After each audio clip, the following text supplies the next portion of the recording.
یہ کتنا بڑا تمانچہ ہے بھارت کے منہ پہ جو اب تک ایک ثبوت بھی پہلگام واقعے کو لے کر پاکستان کے خلاف فراہم نہیں کر سکا؟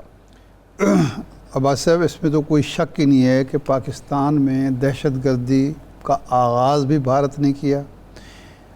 چل بھی بھارت کے پیسے سے، بھارت کے ٹرینڈ لوگوں سے، بھارت کے سارا جو نیٹ ورک ہے اس کی وجہ سے چل رہا ہے یہ سارا خرابی جو ہو رہی ہے۔ اور صرف پاکستان ہی کیا ہے، اس نے نیپال میں کیا کچھ نہیں کیا، بنگلہ دیش میں کوئی کیا کچھ نہیں کیا، سری لنکا میں کیا کچھ نہیں کیا، مالدیپ میں کیا کچھ نہیں کیا۔ کون سا ملک ہے جو اس سے محفوظ ہے؟ اور خود افغانستان کینیڈا تک وہ جا پہنچا ہے۔ تو یہ تو ایک ایسا فیکٹ ہے جس کو کوئی ڈینائی نہیں کر سکتا۔ ہوتا یہ رہا ہے کہ ماضی میں ہمارے مختلف حکومتوں کے دور میں سیاسی مصلحتوں کے تحت یا علاقائی امن کو مد نظر رکھتے ہوئے اور یہ سوچتے ہوئے کہ ممکن ہے کہ بھارت کی جو حکمران اشرافی ہے اس کو کوئی عقل آ جائے اور وہ ہمسایوں کے ساتھ اچھے تعلقات پر آمادہ ہو جائے، ہم نے بہت ساری چیزوں کو نظر انداز کیا۔ یعنی کلبھوشن کا واقعہ اتنا بڑا واقعہ کہ ایک آفیشل جو ہے وہ پکڑا جائے، پورا نیٹ ورک اس کا پکڑا جائے اور وہ عدالت انصاف تک معاملہ پہنچ جائے، سارے ثبوت سامنے آ جائیں۔ بھارت تو باز نہ آیا ہے، نہ آئے گا، نہ آ رہا ہے۔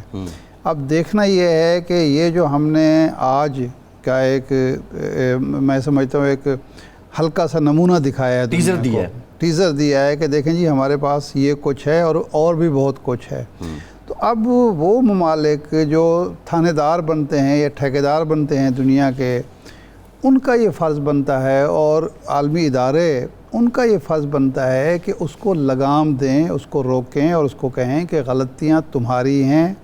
تم اپنے ملک میں بھی دہشت گردی کراتے ہو، مسلمانوں کے خلاف، عیسائیوں کے خلاف، بدھوں کے خلاف، باقی اقوام کے خلاف، اپنے ہمسایوں میں بھی کراتے ہو، اور دہشت گردی کو ہتھیار کے طور پر ہمیشہ بھارت نے ایک استعمال کیا ہے، جس کے شواہد آج DGISPR نے پیش کیے ہیں۔ اب دیکھنا یہ ہے کہ ہم سیاسی محاذ پر، سفارتی محاذ پر اور دفاعی محاذ پر مزید کیا اقدامات کرتے ہیں کہ بھارت کو ہم روک سکیں یا بھارت کا چہرہ جو ایکسپوز ہوا ہے بھارت کو شرمندہ کر سکیں اور بھارت کو احساس دلا سکیں کہ انف بہت ہو چکا، اب مزید برداشت نہیں کیا جائے۔